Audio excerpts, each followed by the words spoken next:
Hello out there in video land. Hello out there in radio land.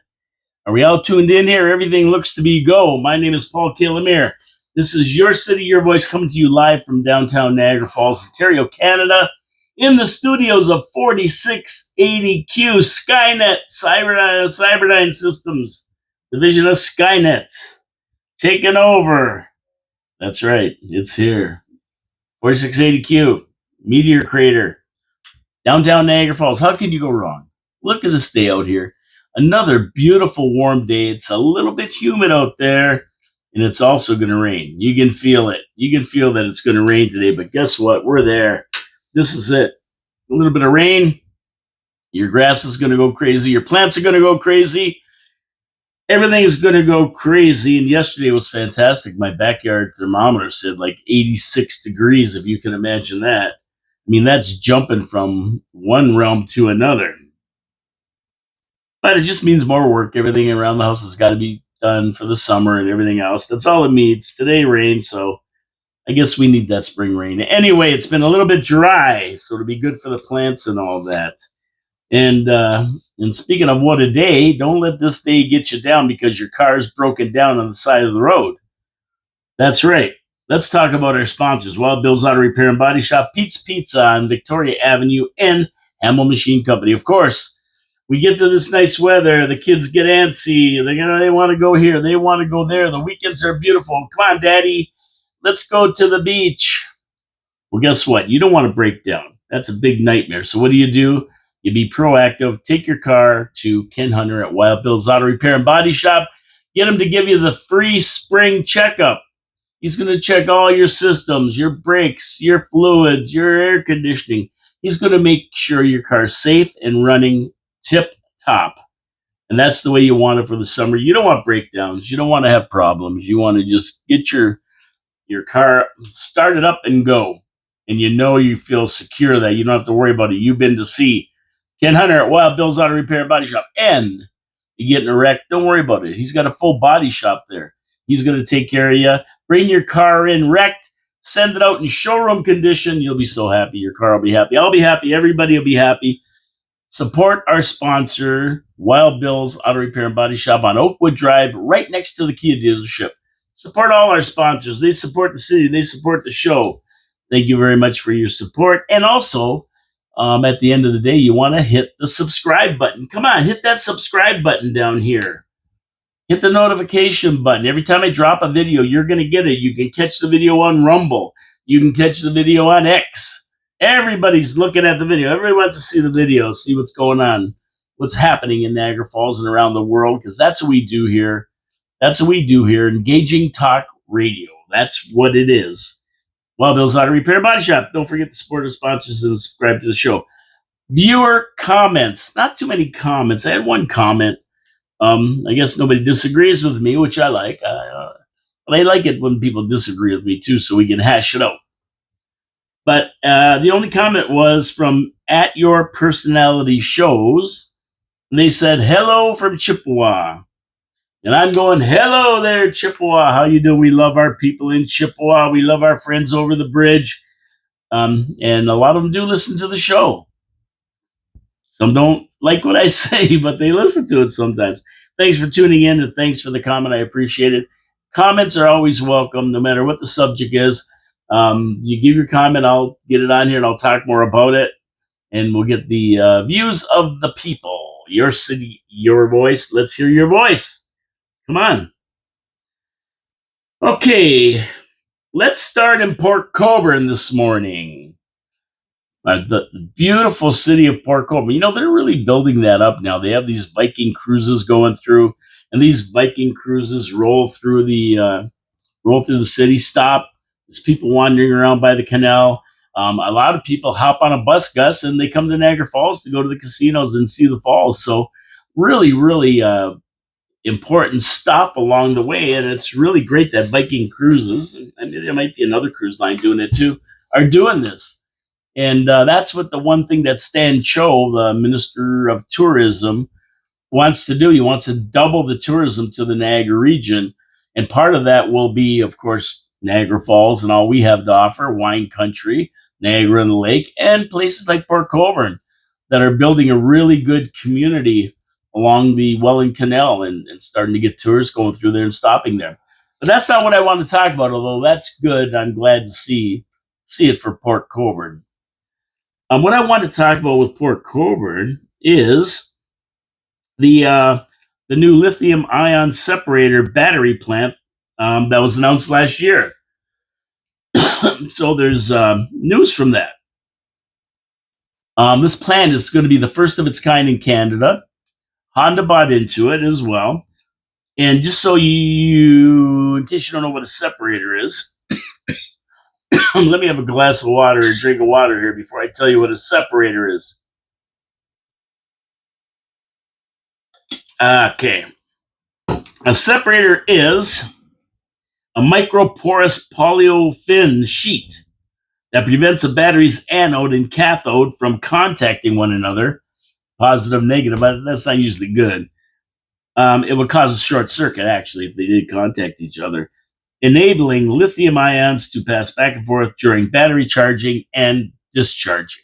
So there you go. So the plant is no small potatoes for Port Colborne, coming in at a whopping 1.56 billion. That's billion with a B, dollar investment into the city and region. It's a major score for the city of Port Colborne. Personally, my opinion when I first saw this is when I saw the sales of EVs dropping like a rock, when I saw these car companies, Stellantis, Ford, GM, Volkswagen, and even Honda, starting to mothball their plants and saying we're not producing for a little while because we have too many and nobody's buying them, I thought that this plant would never get off the ground. I'm going, boy, oh boy, that's a bad time to start this. But apparently, these separators are not only good for the car industry, the EV industry, they're good for a lot of other industries. So they're necessary for a lot of uses. And the company that is involved in this plant is 103 years old. They've been around a long time. They know what the hell they're doing. And they're moving full steam ahead with construction ongoing right now with the plant. It's being built as we speak. Of course, tariffs always come into play, but the company that owns the plant, Asahi Keisei Corporation, sees no change to the facility because of tariffs. They don't see a change. Everything's going to move ahead like it's planned. Whatever they end up being, it doesn't really matter to them.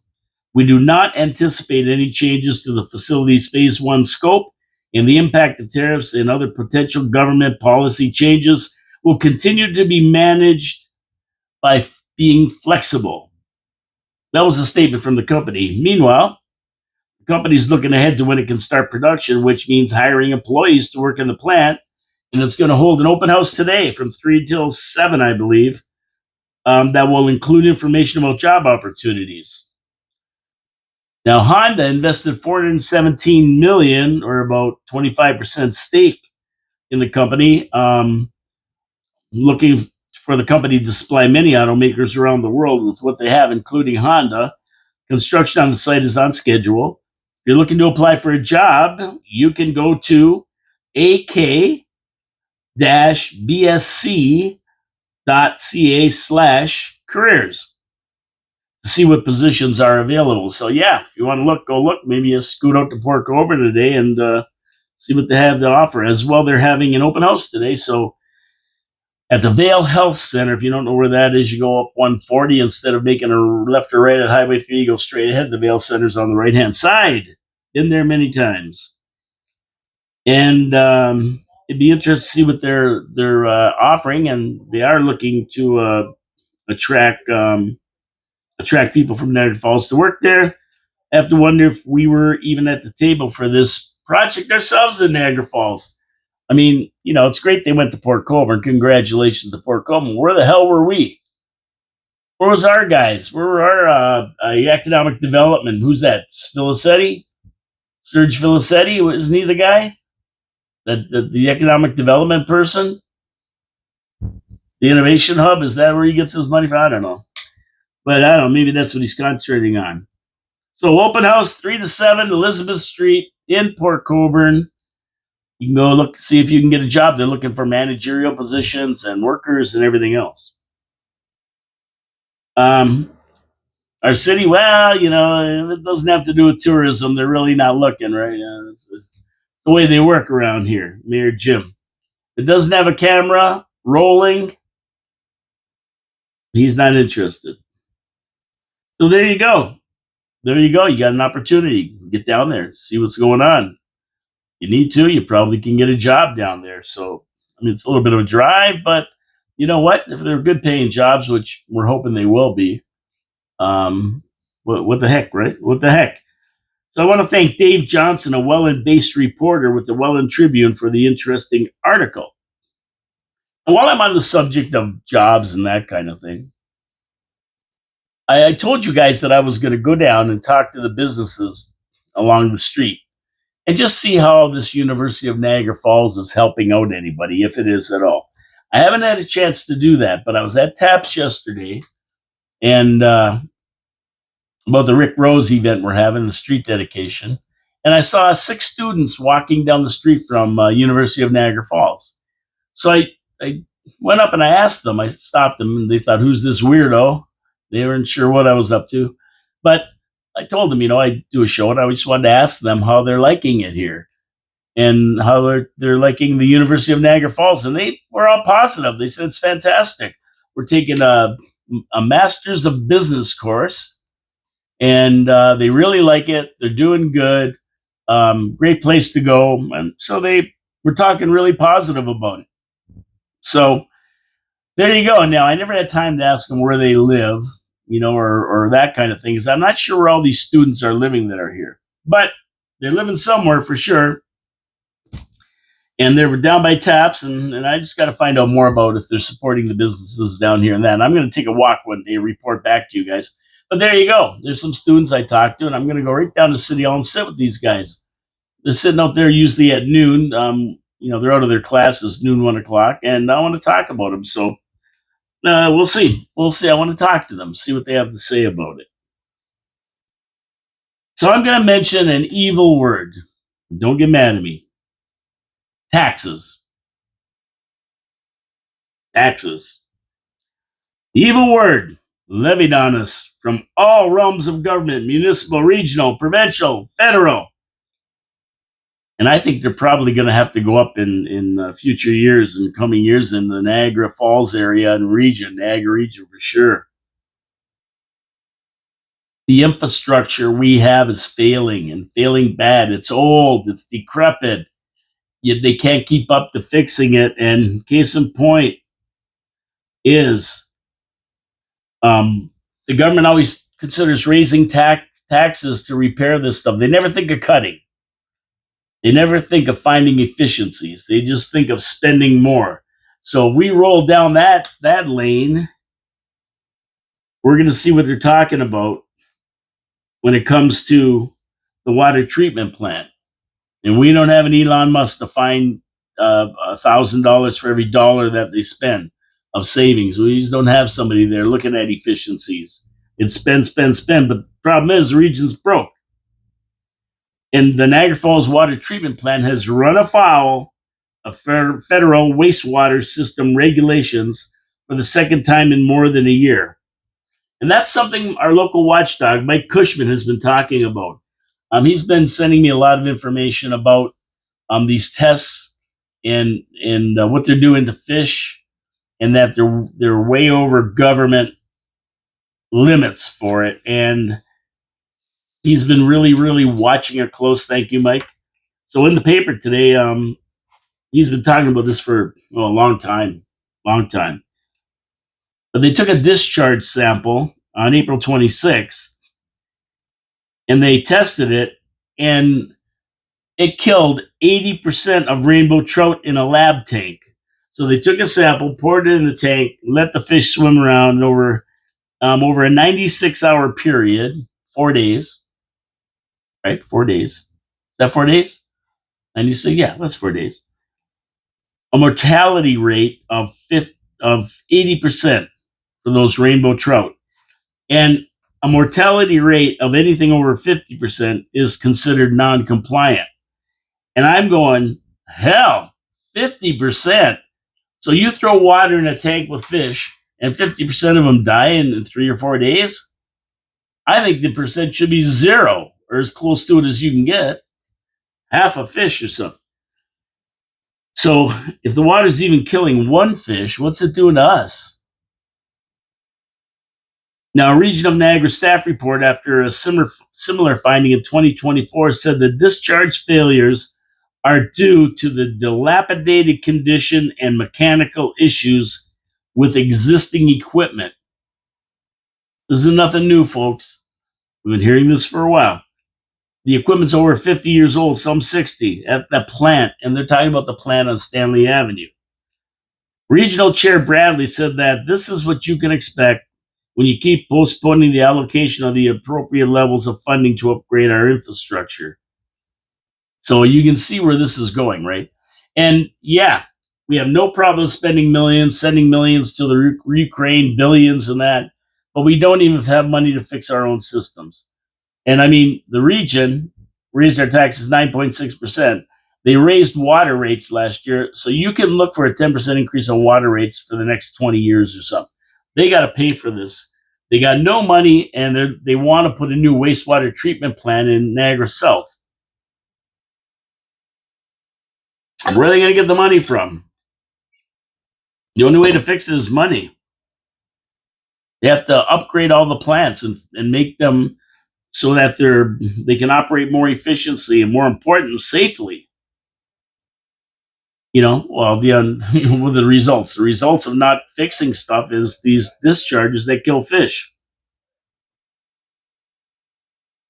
A memo to councilors dated May 2nd said the region expects to complete a capital project that will replace part of the treatment systems at the facility this fall. Okay, well, that's good.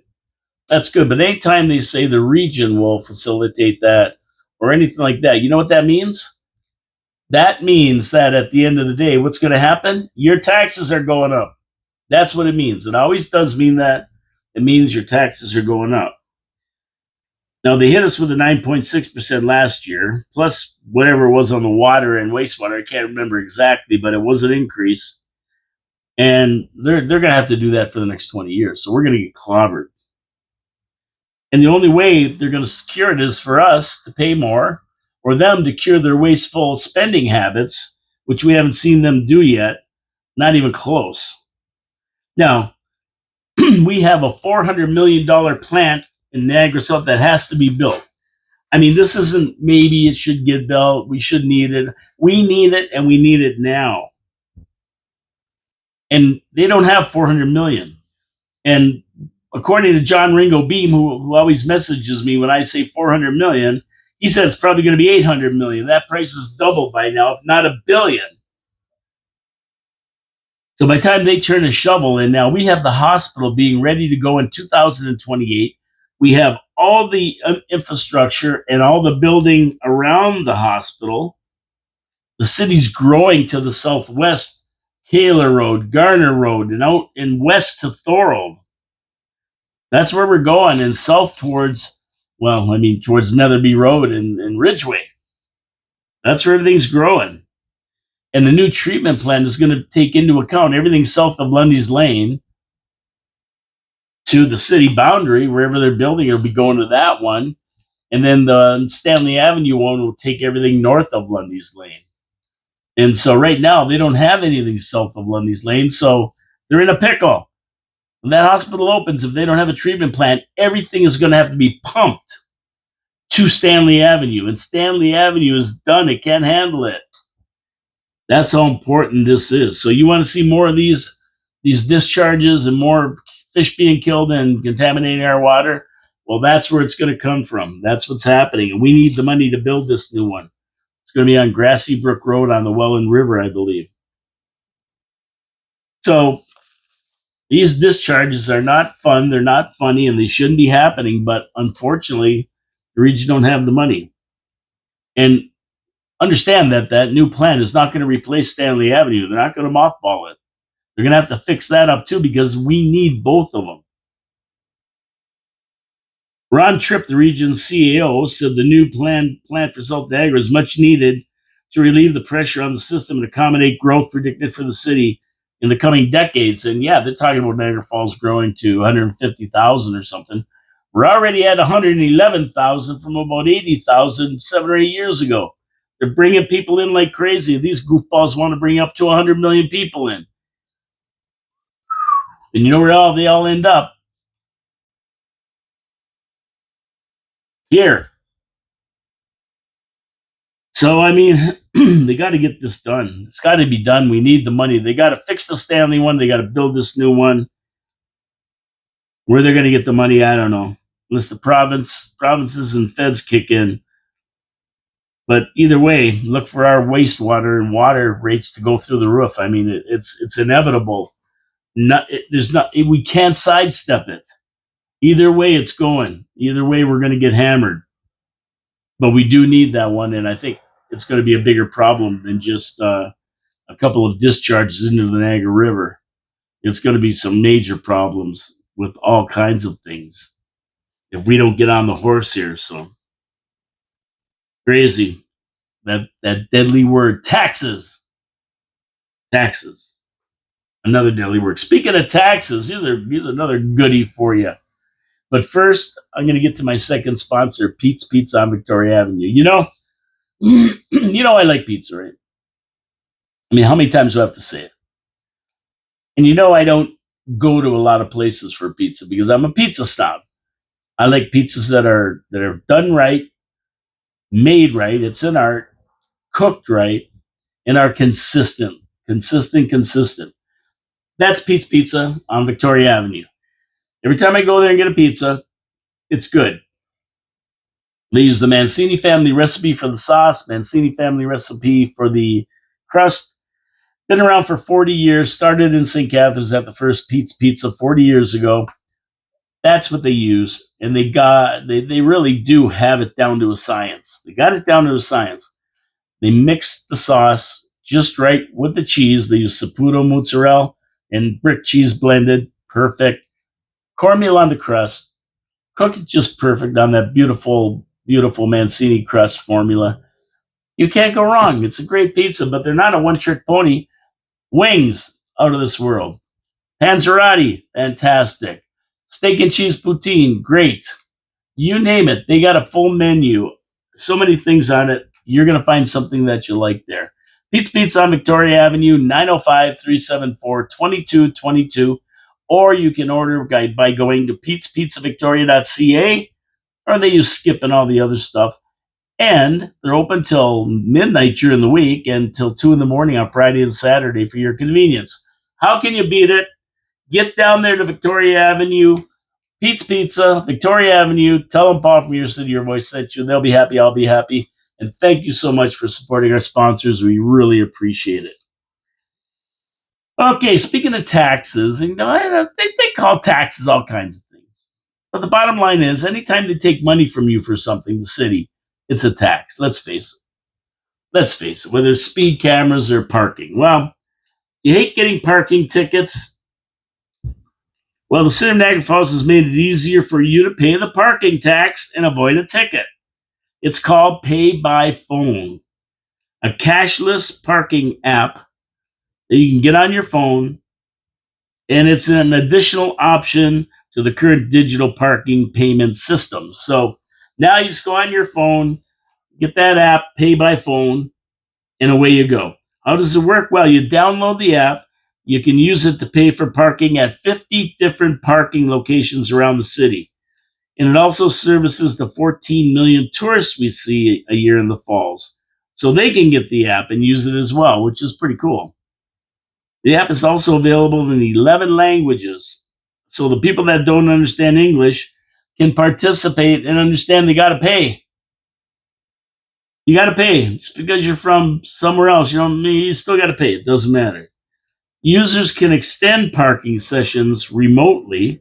You don't have to go back to your car, go back to the machine, get another ticket, which is nice, and can also have text messages telling you that your current parking session, is expiring. So you can go right in there and put in another $20 or whatever and park for the rest of the time you need it. So you can extend that park time without the need to get a ticket. And also, the app has access to maps and other features. So that's pretty cool. Great app. To use the system, just go to paybyphone.com and check out the information available and download the app. Easy peasy. And this is probably good for somebody who's parking at different places around the city. They want to go somewhere. Nice to get the app and just put on a couple hours. Then if you're late, you get a message, and you can put on a few more hours. You run into that when you park down there to go to say Yanks or something, right? You got to pay either $10 for all day parking or whatever, and you're only there an hour, or you can pay hourly or there. And if you get extended, at least you don't have to run back to your car and that kind of thing. So that's pretty cool. Now, as a Doge agent in the Falls, I have to wonder what it's costing the city to be involved in this program. I mean, there's a charge. It's not for free. They're not doing this for free, these app guys. So I wonder what percentage of the parking fees have to be paid to the pay by phone people. There was nothing in the review article that said that. I mean, was it going to add to revenue over the existing systems? Because we have to pay for them too, of course. Or will it decrease existing revenue because the percentage has to go to these app people? Never seems to get answered. I'm going to have to find out about that one. And this review article was written by review staff. So thanks for the well-written article. You can see it in the review. So interesting app. I'm just wondering if it's doing us any good over conventional systems. It's just another thing that we have to pay for. Is it going to generate enough revenue to even pay for itself? Who knows? Until we know the numbers, we don't know, right? So we'll have to see if we can find out what it's costing monthly to be in this program or whatever it is. Okay. Now, the provincial government has admitted it's falling way behind on its goal to build more houses faster. I think that was Bill 23, the Build More Houses Faster Act, or whatever the heck it was called. And the idea is that they want to expedite builders and developers. They want to expedite the process to get the okays so they can build 1.5 million more houses in Ontario by 2031. Well, they're dreadfully behind. I mean, they're not even close. So they're thinking of different ways that they can catch up. So what they want to do is they want to basically approve at the regional and municipal levels, right? To take the municipality and region out of it, they want to just approve it at the provincial level. So as long as all the building and development meets provincial code, then it's approved. That's it. So all those big discussions they have about planning at the city, about this and that and boo, they won't mean anything, because if it meets the provincial criteria, it's approved. It automatically gets approved. Now, of course, we can have a schmozzle like last council meeting, where they were going to plan. There's a plan to build a building on Garner Road and Angie Drive. And a plethora of people came out talking about the usual things, traffic and noise and shadows and the whole thing. And they really put the pressure on council. And 3 councilors said no to the project, even though they knew that it would be approved, because everything met with what the planners said it should. And the planners and the city planners said to approve it. Now, 3 councilors, Patel, Baldinelli, and Dabrowski, said, no, we're not going to approve it. Only because the citizens were saying they didn't want it approved. They leaned on them. And of course, 5 said okay, including the mayor. He said okay. So it got passed. But here, the repercussions of that, we're going to OLT and losing anyway. Well, now it's going to be more clear cut, because if it meets the provincial standards, regardless of the city's own little quirks, then it's going to go. It's going to go. The new legislation will stop municipalities from ordering further studies in relation to new builds and adding any construction requirements that go beyond provincial building codes. So that's that. So when council stands up and says no and the residents start yelling, they just say, hey, it's the provincial codes. There's nothing we can do about it. So it just means that any development that meets provincial building codes is going to be okay. And if they don't, if they want to go to OLT, they're going to lose. They're going to lose like crazy. Also, the development charges to build will be paid at the end of construction instead of upfront, giving developers more upfront cash to get shovels in the ground immediately. So development charges are usually a lot of money. And sometimes there's so much money that you have to find secondary financing for it. Well, now you won't have to worry about it because they're going to be paid at the end of construction. So any development charges that would be required up front can be put into the project. So that's what they hope will get these things going, shovels in the ground. And we have a big problem with that in Niagara Falls. I mean, how many projects have these guys approved down there? 20, 30? I don't know. I lose track of them. But nothing gets built. This is supposed to help that. So how are we going to find out if this is going to work? Well, we have to wait.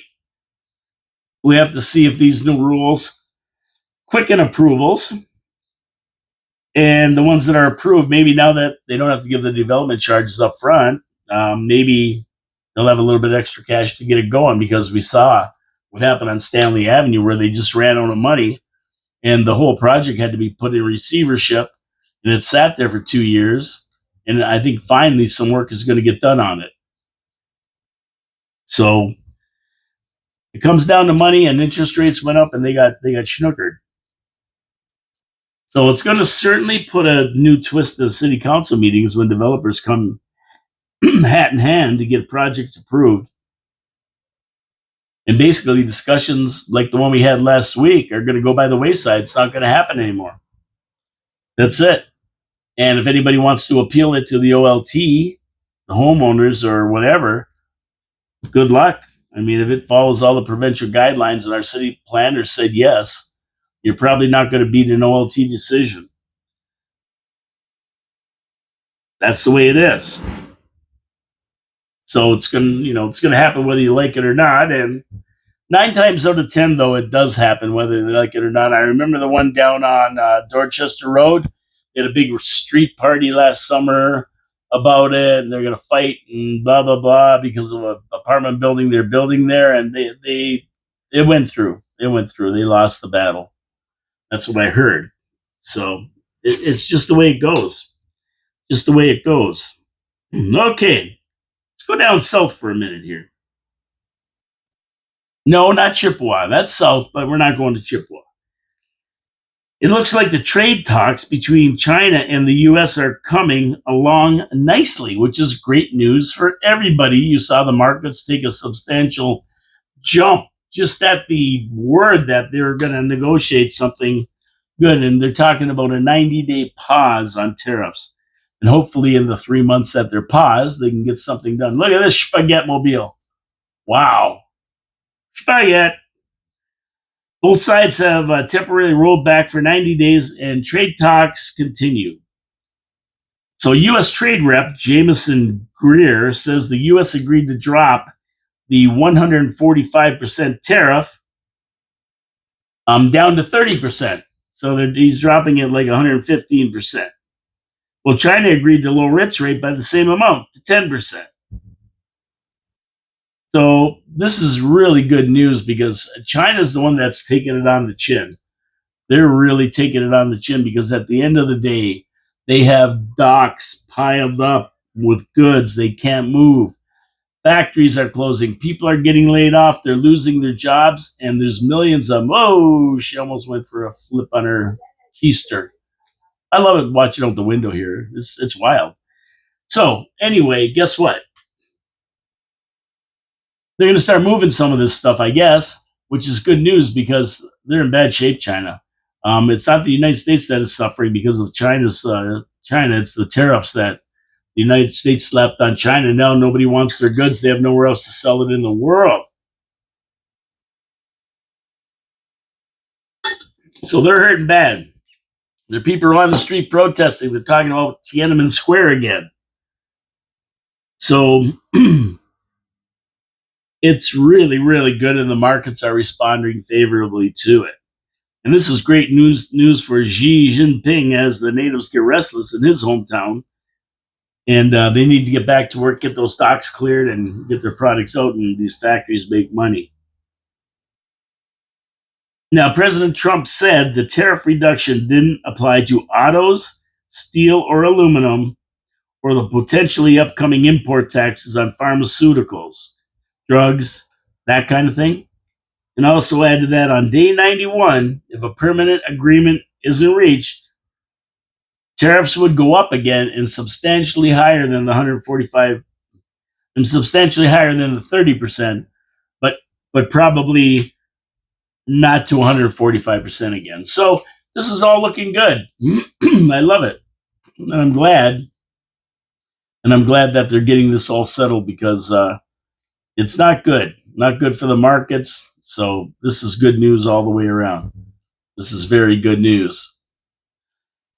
Okay, and speaking of these pharmaceuticals, our great President Trump signed an executive order to lower drug prices for Americans.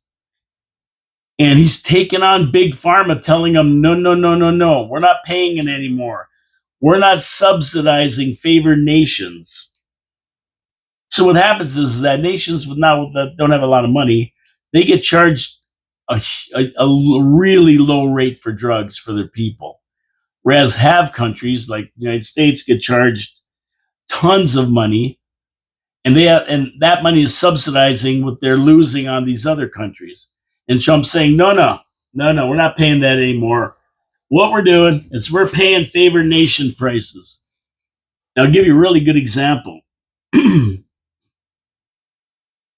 If you want to get Ozempic, like people are using Ozempic for weight loss and that, it's $1,372 US dollars a month for it.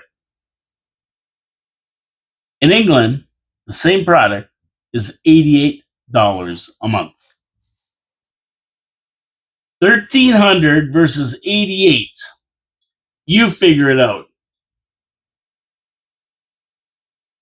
So Trump is saying, no. It's not going to happen anymore. We're paying 88.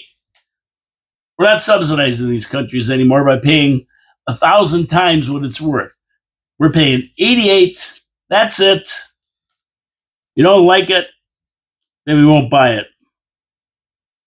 The bottom line. Or even worse, we'll charge you duties and taxes on other stuff.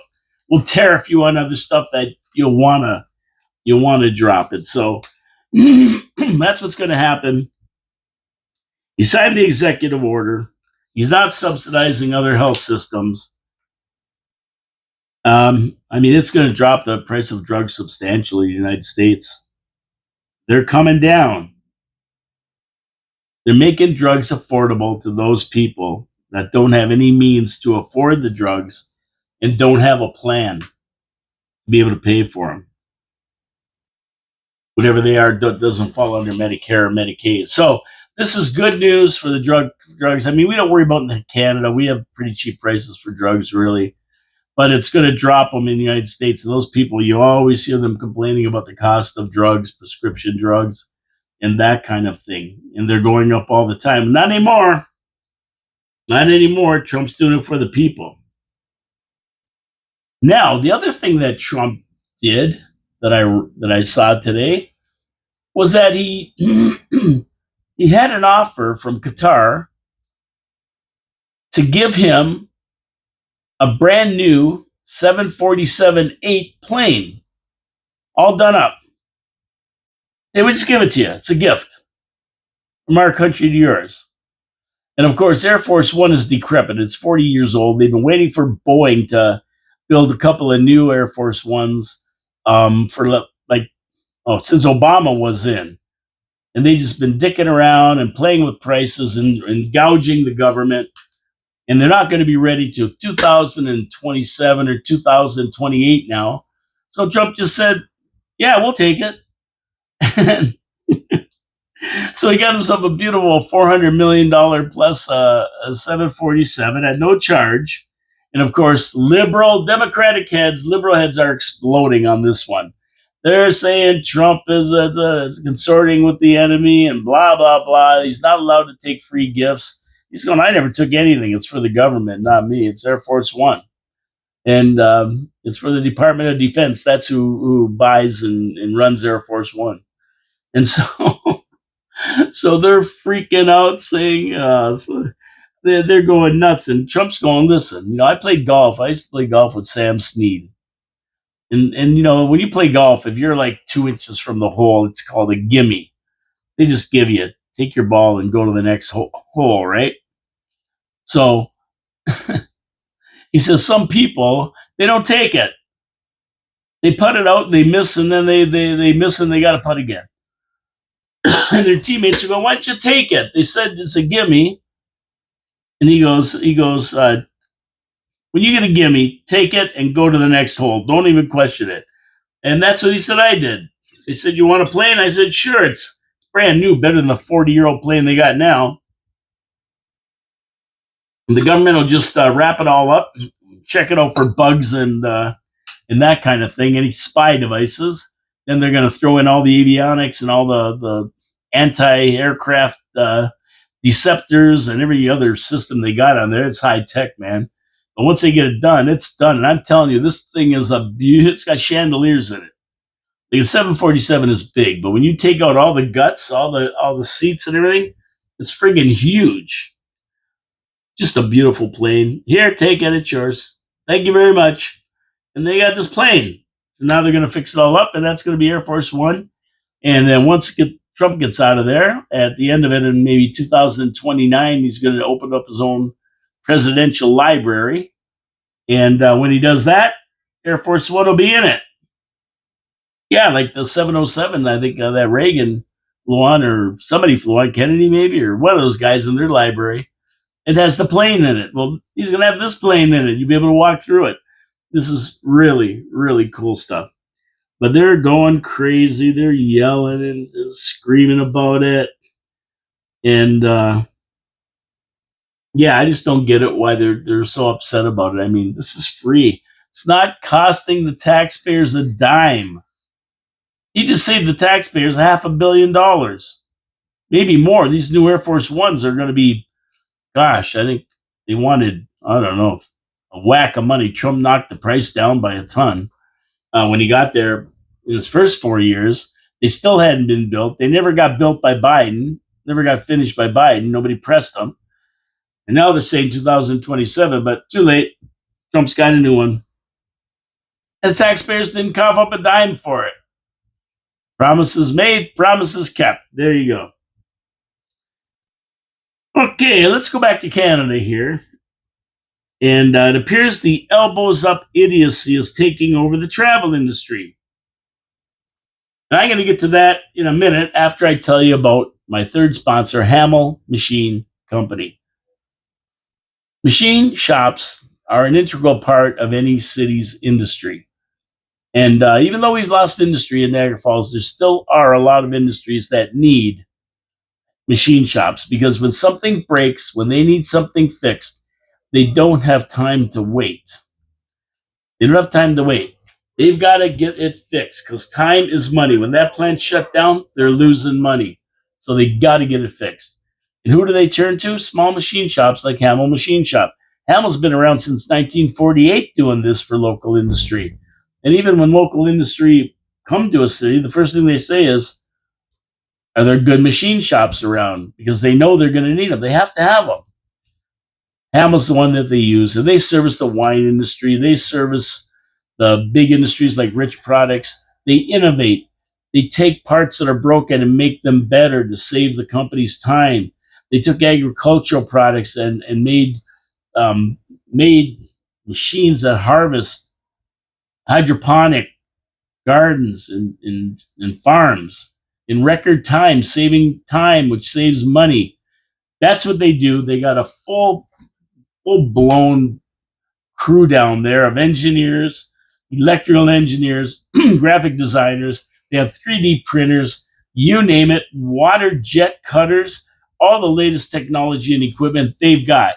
But you know what? They don't just service big industry; they service us. Need a set of back gates for your house? They can fabricate them. They can fabricate them for you, design them, fabricate them, get them powder coated for you, get them all fixed up. Come down and help you install them. Probably, yeah. It's a great shop in town and very very necessary for any industry. Hamel Machine Company since 1948. Get over there. Tell them Paul from Your City, Your Voice sent you. If anything gets broken around the house, and you'll be good to go. So we appreciate that you support our sponsors. Thank you very much. Okay, so back to Canada. It appears the elbows up idiocy is taking over the travel industry as the goofy elbows up U.S. travel boycott intensified in April, with further drop in car traffic and plane trips. So all these people yelling and screaming, elbows up, those Americans, tariffs, listening to that dope Art Carney, who the big tough elbows up guy, going to straighten Trump out. That's why everybody voted for him, all the suckers. And you know what? He went there. He came home with his tail between his legs. He had his elbows down the whole time. Totally useless. Nothing was accomplished. Just a big joke. But it's affecting people because they've quit traveling to the United States. And numbers are really down.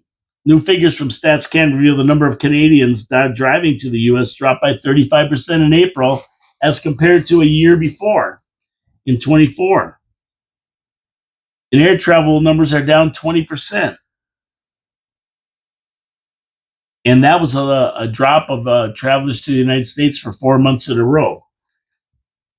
Now, just a 10% drop in Canadian tourism to the States could lead to $2.1 billion in lost revenue. Spending. It put 140,000 jobs at risk, according to the U.S. Travel Association. But on the other side of that coin, which involves us, fewer Americans also traveled to Canada last month, with car trips decreasing 11% and air travel 6%.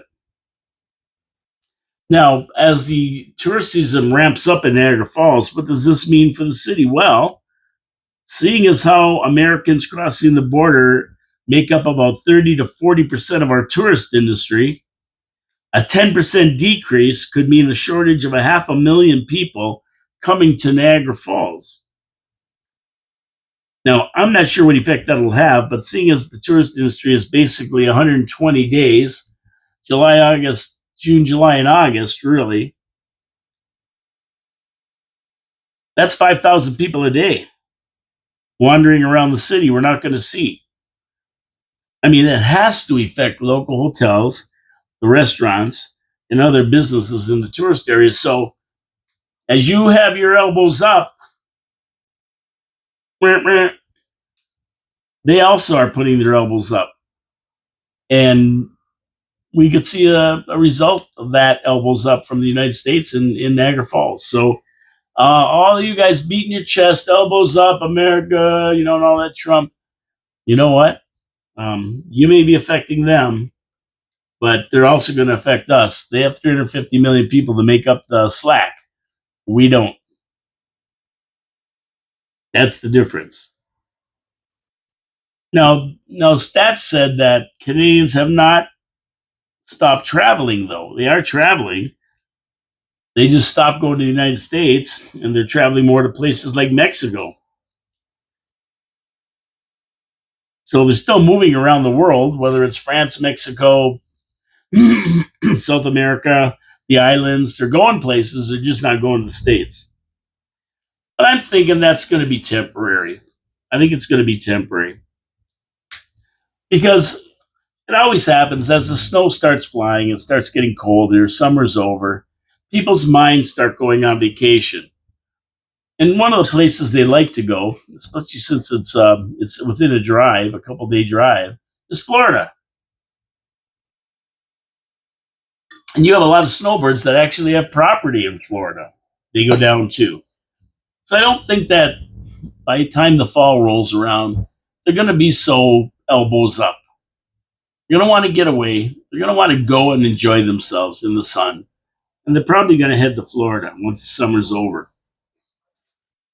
And so the government in the United States realizes that Canadians are going to come back. So what they've done is they've taken their 30-day rule. If you remember, they had the 30-day rule. If you go for more than 30 days, you got to register, and you also have to have your fingerprints taken and that kind of thing. Well, they said snowbirds, basically anybody over 50, you don't have to do any of that. You can stay for 240 days a year, and that's up from the 182 days that they had before. So long as they own property in the U.S. or have a signed rental agreement, they're good to go. They can stay for 240 days. Now, I don't know what that means for your Ontario hospitalization and that kind of thing, because I think you got to come back every 6 months, which would be the 182 days. Now, the Americans will let you stay there for longer, but whether you have to come back or not, that's the question. There's a lot of questions. And the other one is where you declare your taxes, residency. Are you going to have to declare taxes in the United States? I mean, you can stay there, but there's also rules. So before you think you're going to go there for 240 days, you may want to check with your accountants and lawyers exactly what the repercussions are. But you can do it. So that's good. The under 50 crowd still has to deal with the 30-day rule. Anything over 30 days, you have to register with the U.S. government. The registration process involves applying for registration and having fingerprints taken before the 30-day period expires. So if you have Nexus, you're off the hook because they've already got that information. When you apply for Nexus, I have Nexus. They take your fingerprints. They take your palm prints. I got a retina scan. Now they have facial recognition. You've been cleared through the RCMP, the CIA, the FBI, Interpol, any major police force in the world has said you're okay. Because if you have a plan, you can't get a Nexus card. If you've got any kind of criminal charge or anything else, you can't get a Nexus card. So I'm good to go. I could go there for as long as I want. I meet all the criteria for 240 days. The only criteria I don't meet is money. I wish they would toss me some money and then I'd be able to go for 240 days. I'm fine with that. But basically, me, myself, I do not buy in this elbows up nonsense against the United States. I'm headed to Erie as usual.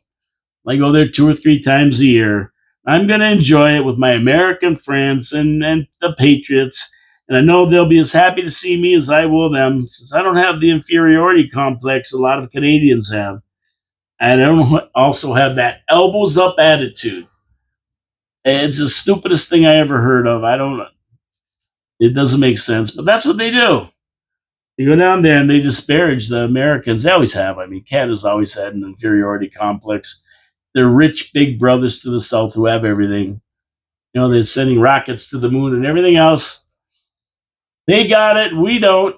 Oh, Canada, would you like to make a space arm for us? Yeah, we'll let you do that. Oh, gee, thanks a lot. But the real truth is, at the end of the day, is that we'd be way better off partnering up with the U.S. in their economy. We really would, whether it's the 51st state or not. I mean, man, these businesses in Canada having unfettered access to 350 million people, something everybody else wants in the world. They all want access to the United States market. We're being offered to be part of it. Yeah, we don't just want you to pay tariffs. We want you to be part of it. Create the biggest economy the world's ever seen. the biggest landmass, the best military, the best everything. We want you to be part of it. That's how friendly you're. That's your friend. We're your friend. And they keep saying no and making big things about it. But at the end of the day, I mean, you know what? It's an offer we shouldn't refuse. I think it's an offer that Canadians can understand, to be honest with you, but we shouldn't refuse it and get rid of the elbows up and just be part of it. Just be part of it. They didn't ask anybody else to be part of it. Only their Canadian friends. That's us. We turned them down and gave them attitude. I don't get it. It's the way Canadians are. Anyway, that's it for me today. I'm done. I got some people doing some work in my house. I got to get out of here. Make sure everything's okay. But yeah, that's it for today. That's it. You know, it's funny. There's not a real lot going on around this area in the region. It's pretty quiet. I said to Chris Regis the last time I was here, have you heard anything about the region? Anything big coming out of the region? He says, nah, they've been pretty quiet. And I said, you know what that means? They're looking at the budget already and trying to find ways to pick our pocket. Guaranteed. When they're quiet at the region, you know they're up to something. That's what I say. I gotta call Bob Gale. He's on regional council. He's pretty candid when he talks to you. He'll tell you what's going on. Got to give him a call and see what's happening over there. Anyway, I'm out of here. Have a great day, everybody. Thanks for tuning in. I appreciate it. Tomorrow is Habsolutely for all you Habs fans. We're out of the playoffs, but it doesn't mean there's nothing going on in Habs land. Management is working hard to fill in the gaps, and Laval is rocking the AHL. We'll talk about that because that's where all our stars are. And management's working hard to find one more second line center. So that'll be good tomorrow. We'll talk about that. Thursdays, Straight Talk Thursday. I don't know if I get somebody in here or not.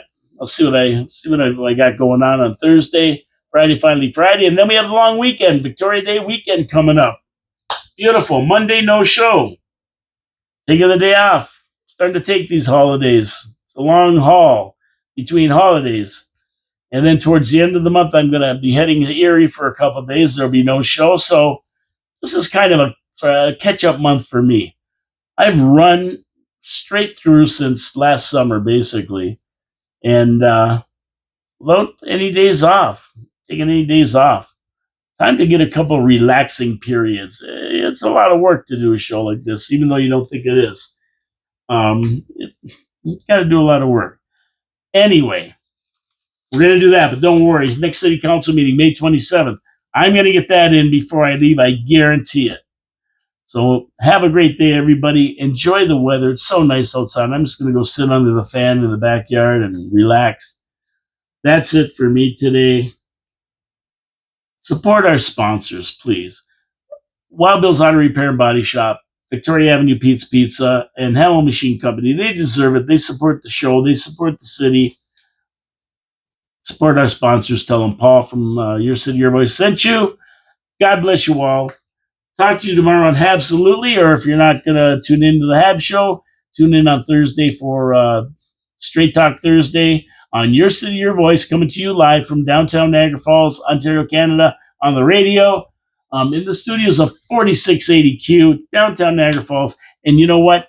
The show is always on YouTube, Rumble, and X. That's right. We've added Rumble and X to the mix. You can catch it there, usually around 3 o'clock in the afternoon. By the time I get everything up and running on those platforms as well. God bless y'all. Have a great day. Talk to you tomorrow if you tune in. Ciao, ciao for now.